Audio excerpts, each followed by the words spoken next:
the Apostle Paul wrote in Philippians chapter 2, "Therefore, if you have any encouragement from being united with Christ, if any comfort from his love, if any common sharing in the Spirit, if any tenderness and compassion, then make my joy complete by being like-minded, having the same love, being one in spirit and of one mind. Do nothing out of selfish ambition or vain conceit. Rather, in humility, value others above yourselves, not looking to your own interests, but each of you to the interests of the others." What a very challenging text. God's call on our life as a community of faith is to be a people that are more like Jesus, that we would be unified, that we would be one, that we would engage mutual sacrifice, servanthood, and submission, that we would be filled with the joy of the Lord, that when people come in contact with us in a divided world, in a divided culture, they would see a community of distinction.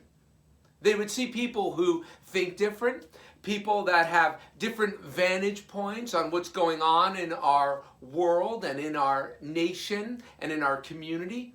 They would see people who have all different backgrounds, but they would see individuals that are one in Christ, that Christ trumps our differences.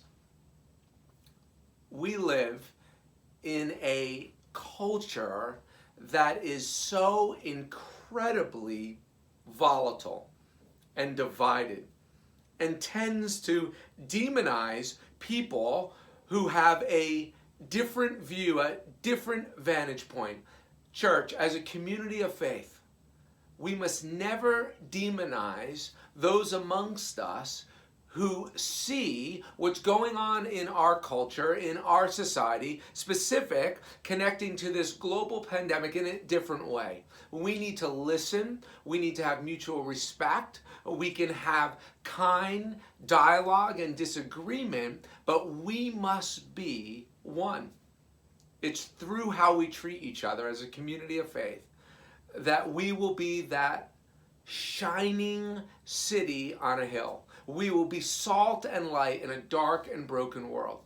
It's through how we engage community that God will draw people to himself.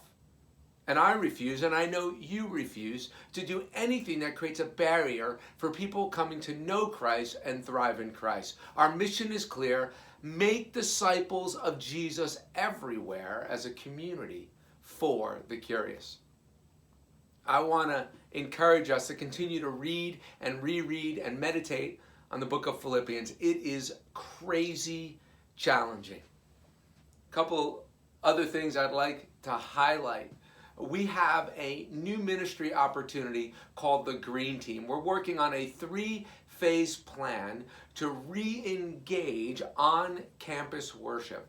We don't know the timing yet of when we will come back together in our Germantown and our Sussex facilities on the weekend to worship. But we're continuing to pray. We're getting wise counsel both within the church and outside of the church. But we have put together this 3-phase plan.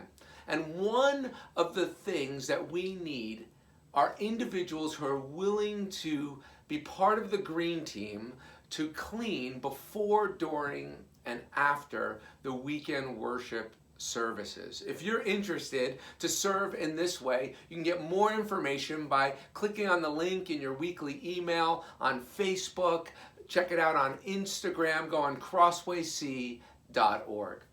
Another amazing opportunity that we just announced is that we're going to have Kid Venture Zoom camps earlier in the summer.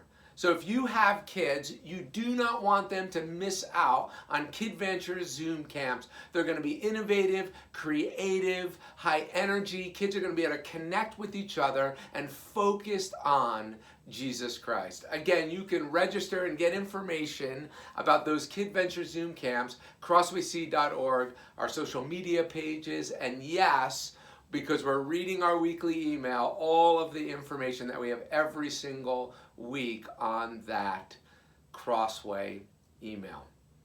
One other thing I want to highlight is Love Wins. Every Thursday, there's an opportunity to drop off food and supplies. The Love Wins initiative has blessed and encouraged and resourced so many families. Thank you for your generosity, Crossway. Let's continue to lean into being a community that is radically generous. I know it's easy because this thing is going on and on, this global pandemic, that it feels like, oh, do we still need to be generous? We do. I do.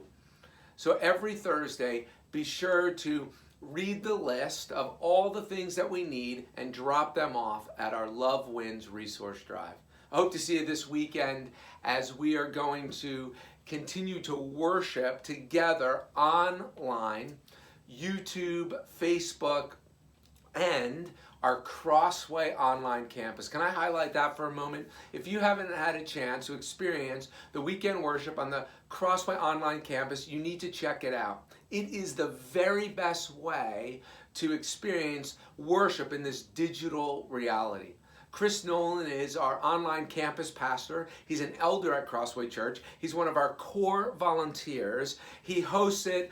I pop on, many of the other staff do as well. We can engage through the chat. There's notes and Bibles and resources. So check out the online Crossway campus, Saturday night, 4:30, 9 a.m., Sunday morning, 10:45 Sunday. One of the other things as we engage this weekend experience, we're going to continue to unpack the questions that you have. We're going to look at the question about the end of days, end times, Revelation. Are we in the end times? It's this broader conversation about what we call eschatology, but it's not just going to be some intellectual conversation. We're going to see that the doctrine that emerges from the book of Revelation, the doctrine surrounding eschatology, the study of end times, end things, is so radically relevant and important to our everyday lives. So you're not going to want to miss this next question that we're going to engage this weekend. Church, continue to focus in on Jesus. Open ourselves up to the empowering and the filling and the joy of the Lord, the joy of the Spirit in our life. Read, reread, meditate on the scriptures, and I'm encouraging us to focus in on the book of Philippians. And let's be the hands and feet of Jesus in this world that is.